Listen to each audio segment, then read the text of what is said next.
തന്റെ ആരോഗ്യമുള്ള സമയത്ത് മുഴുവനും തന്റെ ആഗ്രഹങ്ങൾ സാക്ഷാത്കരിച്ചു തന്ന ഭർത്താവ് ആ മനുഷ്യനെ പ്രായമായി എന്നതിന്റെ പേര് പറഞ്ഞ്, സമ്പത്ത് കുറഞ്ഞു എന്നതിന്റെ പേര് പറഞ്ഞ്, ആരോഗ്യം ക്ഷയിച്ചു എന്നതിന്റെ പേര് പറഞ്ഞ് അയാളെ നമ്മളൊരു മൂലയെ ഒതുക്കിയിട്ടിട്ട് മക്കളുടെ കാശ് കൊണ്ട് അടിച്ചു പൊളിക്കാ എന്നൊരു പെണ്ണ് വിചാരിച്ചാൽ, പ്രിയപ്പെട്ട സഹോദരി, ദുനിയാവിൽ വിരല് കടിക്കേണ്ടി വരും കേട്ടോ.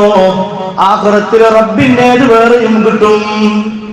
അല്ലാഹുവിന്റെ ഹബീബ് സല്ലല്ലാഹു അലൈഹി വസല്ലമ തങ്ങൾ പറഞ്ഞു, അയ്യുമംറഅത്തിൻ മാതത് വസൗജുഹാ റാദിൻ അൻഹാ ദഖലത്തിൽ ജന്ന. റജബിനെ പറ്റി വാള് പറയുമ്പോ ഒന്നുകൂടി പറയട്ടെ ഉമ്മമാരെ, എന്റെ വാളും കേട്ടിട്ട് നാളെ മുതൽ കണ്ടിന്യൂ ആയിട്ട് റമളാൻ കഴിയോളം നോമ്പാണെന്ന് തീരുമാനിക്കുമ്പോ, പ്രിയപ്പെട്ട ഭർത്താവ് വീട്ടിലുണ്ട്, രാത്രി സമയത്ത് ഡ്യൂട്ടിക്ക് പോകുന്നവനാണ്, പകലിൽ ആ മനുഷ്യനുമായി കുറഞ്ഞ സമയം നിങ്ങൾ സമയം സ്പെൻഡ് ചെയ്യുമ്പോ അദ്ദേഹത്തിന്റെ ആഗ്രഹങ്ങൾക്ക് വേണ്ടി ഉപയോഗപ്പെടുത്തുന്ന സമയമാണതെങ്കിൽ ഈ റജബിന്റെ 30 ദിവസത്തെ നോമ്പ് നിങ്ങൾക്ക് സുന്നത്തില്ല. അതാ പറഞ്ഞതിനർത്ഥം. നോൽക്കണ്ട. അതിലും പ്രതിഫലം ഞാനാ പറഞ്ഞ അദ്ദേഹത്തിന്റെ കൂടെയുള്ള സമയം ചെലവഴിക്കലുകൾക്ക് കിട്ടുന്നതാണ്. കുട്ടികളൊക്കെ ഇങ്ങനെ വലുതായി വന്നപ്പോ പിന്നെ മൂപ്പര നന്മ ചെയ്തെന്നൊക്കെ ഇങ്ങനെ മറന്നു. പിന്നെ ഓരത് ഇങ്ങനെ ഡിപ്പെൻഡ് ചെയ്ത് ഇങ്ങനെ ജീവിക്കുക. അപ്പൊ പിന്നെ മൂപ്പര വലിയ മെയിൻറ്റുമില്ല. നമ്മൾ ഉമ്മയും ഉപ്പയും ഒരുപോലെ നിന്ന് ജീവിക്കുമ്പോ അത് കണ്ടുകൊണ്ട് ആ മക്കൾ മാതൃകയാക്കണം. അത് കണ്ടുകൊണ്ട് ആ മക്കൾ മാതൃകയാക്കണം. മാത്രമല്ല, ഉമ്മയെ പറ്റൊരു കുറ്റം പിന്നെ മക്കള് ഉപ്പനോട് പറയില്ല, ഉപ്പയെ പറ്റൊരു കുറ്റം ഉമ്മനോടും പറയില്ല. എൻ്റെ ഉമ്മ മരിക്കുന്നത് വരെ ഉപ്പന്റെ മതം ഇങ്ങനെ പറയും. എന്നിട്ട് ഞാൻ ചിലപ്പോൾ ഭാര്യനോട്, എൻ്റെ ഇപ്പൊ സിഎം വലുതാളൊക്കെ എളാപ്പാടെ മകനായിട്ട് വരും തോന്നുന്നുണ്ട് ഉമ്മന്റെ വർത്തമാനം കേട്ടാലേ. ഇപ്പൊ അത്ര വലിയ കാര്യമൊന്നും ആയിരുന്നില്ല. പക്ഷേ ഉപ്പ ചെറുപ്പത്തിൽ ഉമ്മക്ക് ചെയ്തു കൊടുത്ത അനുഗ്രഹങ്ങൾ ഇങ്ങനെ പറയും. എത്ര പ്രായമുള്ള ആളാണെങ്കിലും, പ്രിയപ്പെട്ട സഹോദരികളെ, എൻ്റെ ക്ലാസ് കേൾക്കാൻ വരുന്നവരിൽ മധ്യവയസ്കകളാകുന്ന പെണ്ണുങ്ങളായിരിക്കും കൂടുതൽ ഉണ്ടാകുക എന്ന വിശ്വാസത്തിന് പുറത്ത് ഞാൻ നിങ്ങളോട് സംസാരിക്കുകയാണ്. എത്ര പ്രായമുള്ള ആളാണെങ്കിലും, എത്ര ആരോഗ്യമില്ലാത്തവനാണെങ്കിലും, ഒന്നിനും പറ്റാത്തവനാണെങ്കിലും, ഭർത്താവായിട്ടൊരു മനുഷ്യൻ വീട്ടിലുണ്ടാകുക എന്നുള്ളത് ഒരു പെണ്ണിനെ സംബന്ധിച്ചിടത്തോളം അതിൻ്റെ അഭിമാനം ചെറുതൊന്നുമല്ല. അവരങ്ങോട്ട് ഇല്ലാതെയായിക്കൊള്ളണം. അപ്പോഴാണ് അതിൻ്റെ വേദന നമ്മൾ അനുഭവിക്കുള്ളൂ.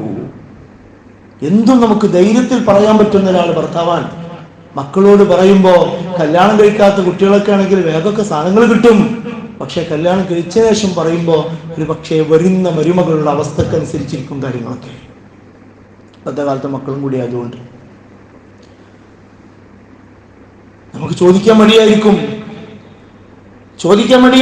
ചോദിച്ചാൽ തന്നെ നീ എന്താ പ്രതികരിക്കാന്ന് അറിയില്ല.